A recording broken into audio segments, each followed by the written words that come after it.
Good morning students. Today's our topic is method of measurement of price elasticity of demand. Elasticity of demand ਨੂੰ measure ਕਰਨ ਦੇ ਤਿੰਨ method ਨੇ। Total expenditure method, percentage method, geometric method, ਜਿਹਨੂੰ point method ਵੀ ਕਹਿ ਦਿੰਦੇ ਨੇ। ਇਸ ਤੋਂ ਪਹਿਲਾਂ ਕੀ ਸੀਗਾ ਕਿ ਆਪਾਂ ਕੀਤੇ ਸੀ ਡਿਗਰੀਜ਼, ਜਿਹਦੇ ਵਿੱਚ ਆਪਾਂ ਦੱਸਿਆ ਸੀਗਾ ਕਿ ਡਿਗਰੀਜ਼ ਵੀ ਜਿਹੜੇ ਹੈਗੇ ਨੇ ਪ੍ਰਾਈਸ ਇਲਾਸਟਿਸਿਟੀ ਡਿਮਾਂਡ ਕਿੰਨੇ ਤਰ੍ਹਾਂ ਦੀ ਹੁੰਦੀ ਹੈ। ਠੀਕ ਹੈ, ਯੂਨਿਟਰੀ ਵੀ ਹੁੰਦੀ ਹੈ, ਗ੍ਰੇਟਰ ਦੈਨ ਹੁੰਦੀ ਹੈ, ਲੈਸ ਦੈਨ ਹੁੰਦੀ ਹੈ, ਜ਼ੀਰੋ ਹੁੰਦੀ ਹੈ, ਇਨਫਿਨਿਟੀ ਹੁੰਦੀ ਹੈ। ਹੁਣ ਆਪਾਂ ਨੂੰ ਕਿਵੇਂ ਪਤਾ ਲੱਗੇਗਾ? ਇਹਨੂੰ ਮੈਜ਼ਰ ਕਰਨ ਦੇ ਮੈਥਡਸ ਹੁੰਦੇ ਨੇ, total expenditure method, percentage method, geometric method. ਅੱਜ ਆਪਾਂ ਕਰਾਂਗੇ ਪਰਸੈਂਟੇਜ ਮੈਥਡ। ਦੇਖੋ ਜੇ ਕਲਾਸਿਸ ਲੱਗ ਹੁੰਦੇ ਤਾਂ ਇਸ ਮੈਥਡ ਨੂੰ 2 ਜਾਂ 3 ਦਿਨ ਲੱਗ ਜਾਂਦੇ ਨੇ, ਕਿਉਂਕਿ ਇਹ ਨੂਮੈਰੀਕਲ ਨੇ। ਪਹਿਲੇ ਦਿਨ ਮੈਂ ਸਮਝਾਉਂਦੀ ਹਾਂ, ਦੂਸਰੇ ਦਿਨ ਆਪਾਂ ਇਹਦੇ ਨੂਮੈਰੀਕਲ ਸੋਲਵ ਕਰਦੇ ਹਾਂ, ਤੀਸਰੇ ਦਿਨ ਮੈਂ ਤੁਹਾਡੇ ਤੋਂ ਕਰਵਾ ਕੇ ਦੇਖਦੀ ਹਾਂ। ਠੀਕ ਹੈ, ਹੁਣ ਮੈਂ ਤੁਹਾਨੂੰ ਅੱਜ ਕਰਵਾਉਂਗੀ ਅਤੇ ਦੱਸ ਦੂੰਗੀ ਕਿ ਨੂਮੈਰੀਕਲ ਸੋਲਵ ਕਿਵੇਂ ਕਰਨਾ। ਤੁਹਾਡੀ ਬੁੱਕ ਹੋਣਗੇ, ਤੁਸੀਂ ਬੁੱਕਸ ਤੋਂ ਸਾਰੇ ਨੂਮੈਰੀਕਲ ਸੋਲਵ ਕਰਨੇ ਨੇ। ਅਤੇ ਜੇ ਨਹੀਂ ਹੋ ਰਹੇ ਹੋਣਗੇ ਤਾਂ ਤੁਸੀਂ ਜਿਹੜਾ ਕੁਐਸਚਨ ਤੁਹਾਡੇ ਤੋਂ ਸੋਲਵ ਨਹੀਂ ਹੋਏਗਾ, ਤੁਸੀਂ ਉਹਦੀ ਪਿਕ ਲੈ ਕੇ ਮੈਨੂੰ ਪਰਸਨਲੀ ਸੈਂਡ ਕਰ ਦੇਣੀ ਹੈ, ਮੈਂ ਉਹਨੂੰ ਸੋਲਵ ਕਰਕੇ ਭੇਜ ਦੂੰਗੀ। ਅਤੇ ਇਹ ਨੂਮੈਰੀਕਲ ਸ਼ੋਰ ਹੈ ਕਿ ਪੇਪਰ ਦੇ ਵਿੱਚ ਆਏਗਾ ਹੀ ਆਏਗਾ 4 ਮਾਰਕਸ ਆ, ਕਿਉਂਕਿ ਤੁਹਾਨੂੰ ਪੇਪਰ ਦੇ ਵਿੱਚ ਲਿਖਿਆ ਹੁੰਦਾ ਨਾ ਸਿਰਫ ਕਿੰਨੇ ਮਾਰਕਸ ਦਾ ਨੂਮੈਰੀਕਲ ਆਣੇ ਨੇ। ਤਾਂ ਨੂਮੈਰੀਕਲ ਦੇ ਲੈਸ ਨਹੀਂ 2-3 ਨੇ, ਅਤੇ ਇਹ 4 ਨੰਬਰ ਦਾ ਨੂਮੈਰੀਕਲ ਤੁਹਾਨੂੰ ਆਏਗਾ। ਠੀਕ ਹੈ, ਪਰਸੈਂਟੇਜ ਮੈਥਡ ਦੇ ਥਰੂ ਅੱਜ ਆਪਾਂ ਕਰਾਂਗੇ ਕਿ ਇਲਾਸਟਿਸਿਟੀ ਆਫ ਡਿਮਾਂਡ ਨੂੰ ਆਪਾਂ ਕਿਵੇਂ ਡਿਫਾਈਨ ਕਰ ਸਕਦੇ ਹਾਂ। ਹਾਂਜੀ, ਪਰਸੈਂਟੇਜ ਮੈਥਡ ਦੇ ਰਾਹੀਂ ਹੁਣ ਆਪਾਂ ਇਲਾਸਟਿਸਿਟੀ ਆਫ ਡਿਮਾਂਡ ਨੂੰ ਕਿਵੇਂ ਡਿਫਾਈਨ ਕਰ ਸਕਦੇ ਹਾਂ। ਇਲਾਸਟਿਸਿਟੀ ਆਫ ਡਿਮਾਂਡ ਤੁਹਾਨੂੰ ਪਹਿਲਾਂ ਵੀ ਕਿਹਾ ਸੀ, ਸ਼ੋਰਟ ਫਾਰਮ ਦੇ ਵਿੱਚ ਐਵੇਂ ਲਿਖਣਾ, ਮਾਈਨਸ ਫਾਰਮੂਲਾ ਹੁੰਦਾ ਇਹਦਾ ਪਰਸੈਂਟੇਜ ਚੇਂਜ ਇਨ ਡਿਮਾਂਡ, ਇਹਨੂੰ ਡਿਵਾਈਡ ਕਰ ਦਿਓ ਪਰਸੈਂਟੇਜ ਚੇਂਜ ਇਨ ਪ੍ਰਾਈਸ ਨਾਲ। ਠੀਕ ਹੈ, ਦੋਵਾਂ ਨੂੰ ਡਿਵਾਈਡ ਕਰ ਦਿਓ। ਉਸ ਤੋਂ ਬਾਅਦ ਆਪਾਂ ਨੂੰ ਪਤਾ ਲੱਗ ਜਾਏਗਾ ਕਿ ਆਪਣੀ ਇਲਾਸਟਿਸਿਟੀ ਡਿਮਾਂਡ ਗ੍ਰੇਟਰ ਦੈਨ 1 ਹੈ, ਲੈਸ ਦੈਨ 1 ਹੈ, ਇਕੁਅਲ ਟੂ 1 ਹੈ, 0 ਜਾਂ ਇਨਫਿਨਿਟੀ ਹੈ। ਇਹ ਆਂਸਰ 'ਤੇ ਡਿਪੈਂਡ ਕਰਦਾ ਹੈ। ਠੀਕ ਹੈ, ਇਹਨੂੰ ਡਿਫਾਈਨ ਕਰਨ ਦਾ ਫਾਰਮੂਲਾ ਕੀ ਹੈ ਕਿ ਪਰਸੈਂਟੇਜ ਚੇਂਜ ਇਨ ਡਿਮਾਂਡ, ਇਹਨੂੰ ਡਿਵਾਈਡ ਕਰ ਦਿਓ ਪਰਸੈਂਟੇਜ ਚੇਂਜ ਇਨ ਪ੍ਰਾਈਸ ਦੇ ਨਾਲ। ਹੁਣ ਦੇਖੋ ਕਿਵੇਂ ਸੋਲਵ ਕਰਾਂਗੇ, ਕਿਵੇਂ ਨੂਮੈਰੀਕਲ ਕਿਵੇਂ ਆਏਗਾ। ਜਿਵੇਂ ਇੱਥੇ ਦੇਖੋ, ਦੀ ਪ੍ਰਾਈਸ ਰਾਈਜ਼ ਵਿਲ ਵਿਦ 5%, ਕਿ ਜਿਹੜੀ ਪ੍ਰਾਈਸ ਸੀ ਉਹ ਕਿੰਨੀ ਇੰਕਰੀਜ਼ ਹੋ ਗਈ ਹੈ 5%, ਯਾਨੀ ਕਿ 5 की प्राइस की है इंक्रीज़ हो रही है 5% and demand decline by 10%। This is an elasticity of product. तो इनकी प्रोडक्टिविटी जी हैगी इलास्टिक की है, जी हैगी है इलास्टिसिटी डिमांड की इनकी इलास्टिक है। वो किमें देखो, प्राइस की है 5% की है, इंक्रीज़ हो रही है। प्राइस की है 5% की है, इंक्रीज़ हो रही है। डिमांड की है 10% डिक्रीज़ हो रही है। ठीक है, हुण की है इनू फार्मूले दे विच पुट कर दो। परसेंट डिमांड वाली आ गई ना, percentage change in demand, percentage change in demand कितनी है 10 है, प्राइस कितनी है 5 है, दोवां नूं कटता 2 आ गया, ग्रेटर दैन 1 होगी ना। तो इलास्टिसिटी डिमांड की है greater than 1, greater than unitary. ठीक है, हुण इस तरह के एक होर तुहानूं समझ दस दिया मैं कि price rise with 10% and the demand rise by 10%। This product has a unit price. ठीक है, इहदे च की आ जाएगा कि इत्थे राइज लिखा है ना, इत्थे वो आएगा अपनी प्राइस राइज नहीं ना हो रही, इतने डिक्रीज़ आएगा। ठीक है, फॉल आना सी, गलती ना राइज आ गया। देखो प्राइस की सीगी 10% की है, इंक्रीज़ हो रही है। डिमांड की है 10% की है, डिक्रीज़ हो रही है। ठीक है, तो की आया प्राइस कितनी से अपनी, डिमांड कितनी सी 10, परसेंटेज कितनी है 10, 10 नाल 10 कैंसल हो गया, कितना आ गया 1, इक्वल टू 1 आ गया ना। तो अपनी की आ जाएगी unit price elasticity of demand. ठीक है, माइनस सिंबल आ गया, इहदे विच माइनस माइनस नूं की है अवॉइड हो जाता है, क्योंकि दोवां दे विच जिहड़ी एक चीज़ घट रही हुंदी है उहदे नाल की आ जाता है माइनस आ जाता है, जिंदे करके माइनस नाल माइनस ए कैंसल हो जाता है, 1 ते 2 रह गया। क्लीयर, बस इस तरह के सिंपल ਨੂਮੈਰੀਕਲ आएगी। पर कई बार की होंदा है कि इन्ना सिंपल भी नहीं होंदा। ਇਹਦਾ ਤੁਹਾਨੂੰ percentage change in demand given सीगा, ਤੁਹਾਨੂੰ ਦੱਸਿਆ ਸੀ ਨਾ कि परसेंटेज चेंज इन डिमांड कितनी है, परसेंटेज चेंज इन प्राइस कितनी है, ये ਤੁਹਾਨੂੰ ऑलरेडी गिवन है। पर कई बार की होंदा है कि ये गिवन नहीं होंदा, कई बार परसेंटेज चेंज इन डिमांड या percentage change in price given नहीं होंदा। ਇਹਦਾ आंसर मोस्टली प्लस ਦੇ ਵਿੱਚ ਹੀ ਆਏਗਾ, क्योंकि ਦੋਵਾਂ ਦੇ ਵਿੱਚ ਇੱਕ ਚੀਜ਼ ਤਾਂ ਘਟਦੀ ਹੈ, ਇੱਕ ਚੀਜ਼ ਵੱਧਦੀ ਹੈ। ठीक है, ਜਿਹੜੀ ਚੀਜ਼ ਘਟੂਗੀ ਜਾਂ ਵਧੂਗੀ ਉਹਦੇ ਨਾਲ ਮਾਈਨਸ ਦਾ ਸਿੰਬਲ ਆ ਜਾਏਗਾ, ਤਾਂ ਮਾਈਨਸ ਨਾਲ ਮਾਈਨਸ ਕੀ ਹੋ ਜਾਂਦਾ ਹੈ ਕੈਂਸਲ ਹੋ ਜਾਂਦਾ ਹੈ। ਤਾਂ ਆਪਾਂ ਇਹਨਾਂ ਦੇ ਵਿੱਚ ਫਿਰ ਆ ਮਾਈਨਸ ਦਾ ਸਿੰਬਲ ਕੀ ਅਵੋਇਡ ਕਰ ਦਿੰਦੇ ਹਾਂ। ਜਦੋਂ ਪਰਸੈਂਟੇਜ ਚੇਂਜ ਇਨ ਡਿਮਾਂਡ ਤੇ ਪਰਸੈਂਟੇਜ ਚੇਂਜ ਇਨ ਪ੍ਰਾਈਸ ਗਿਵਨ ਹੋਣ ਨਾ ਆਪਨੂੰ ਆਲਰੇਡੀ, ਜਦੋਂ ਐਵੇਂ ਗਿਵਨ ਹੋ ਸਟੇਟਮੈਂਟ ਦੇ ਵਿੱਚ, ਤਾਂ ਉਦੋਂ ਆਪਾਂ ਵਾਲਾ ਮਾਈਨਸ ਕੀ ਹੈ ਅਵੋਇਡ ਕਰ ਦਿੰਦੇ ਹਾਂ।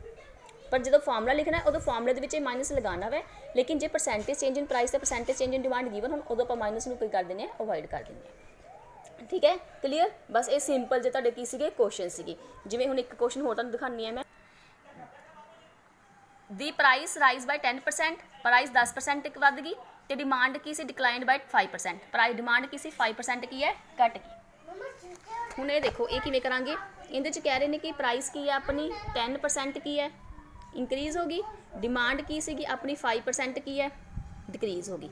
5/10 1/2 0.5 लैस दैन 1। तो इनू आप तुहानू जो पेपर च पूछा जाऊगा कि इलास्टिसिटी डिमांड किहड़ी है, तो किहड़ी है अपनी किहड़ी होगी लैस दैन यूनिटरी होगी। जे लैस दैन यूनिटरी होगी ना 1 तो घट है तो लैस दैन होगी, जे 1 तो ज़्यादा आ जाती तो ग्रेटर दैन यूनिटरी सी, जे 1 आ जाती तो 1 आ जाती, जे 0 आ जाए तो आप कह देंगे कि इनइलास्टिक है।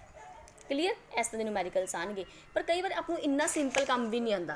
ठीक है हाँ जी, जेकर तुहानू परसेंटेज चेंज इन प्राइस ते percentage change in demand given है फिर तो तुसीं ऑलरेडी फॉर्मूले विच भरता तुहाडा आंसर आ गया। पर कई बार की हुंदा है कि गिवन नहीं हुंदा कि आपनू परसेंटेज चेंज इन डिमांड यही फॉर्मूला ना, तो परसेंटेज चेंज इन प्राइस ये गिवन नहीं हुंदे, तो आपां इहनूं फाइंड आउट करना है। पहले इन्हां दी वैल्यूज़ कड्डांगे, चेंज इन डिमांड जो गिवन नहीं हैगी तो इहनूं निकाल लांगे, परसेंटेज चेंज इन प्राइस नहीं पता तो ये कड्डांगे, फिर कड्डण तो बाद इन्हां दे विच वैल्यूज़ पुट करांगे। हुण आपां पहलां करदे हां परसेंटेज चेंज इन डिमांड, इहनूं किवें कैलकुलेट करदे हां परसेंटेज चेंज इन डिमांड। इहनूं कैलकुलेट करन दा फार्मूला की हुंदा वै Q1 minus Q over Q multiply 100। ये फार्मूला याद करना है, Q1 minus Q over Q multiply 100। Q1 का मतलब हुंदा वै न्यू डिमांड, Q1 का मतलब हुंदा है न्यू डिमांड, Q का मतलब हुंदा वै ओल्ड डिमांड। ठीक है, इस औखा ही स्टेटमेंट देखो सुनन तुहानू लग रहा है, एक बारी जो एक्सप्लेन कर दूँगी तुहानू समझ आ जाऊगा सारा मैं की कह रही हैं। Q1 का मतलब न्यू डिमांड, Q का मतलब ओल्ड डिमांड, Q का मतलब भी ओल्ड डिमांड ही हो गया, मल्टीप्लाई 100। जाने कि तुहानू दस्सिया जाएगा कि पहला डिमांड इन्नी सी हुण इन्नी हो गई, जी पहला डिमांड कितनी सी वो तो ओल्ड होगी ना, उत्थे ओल्ड की वैल्यू भरी जाऊगी, हुण इन्नी होगी। जिवें पहला डिमांड 10 सी यूनिट सी, हुण डिमांड 12 यूनिट्स हो गई, सपोज यही सी। ठीक है कि पहला डिमांड कितनी सी 10 यूनिट सी, हुण 12 यूनिट्स हो गई, यानी कि न्यू आ होगी ओल्ड ए होगी। 12 वैल्यूज़ भर देंगे आप इहदे विच, 12 माइनस 10 ओवर 10 मल्टीप्लाई 100, 10 नाल 10 कैंसल हो गया, 12 10 निकाले 2 मल्टीप्लाई 10 20, यानी कि परसेंटेज चेंज इन डिमांड तुहाडा निकल गया। बस ए निकाल लेना, ये तुहानू गिवन होएगा। ठीक है समझ गए। इस तरह परसेंटेज चेंज इन प्राइस नूं कढण दा फार्मूला की हुंदा वै P1 minus P over P multiply 100। P1 का मतलब न्यू प्राइस, ठीक है, P का मतलब ओल्ड प्राइस।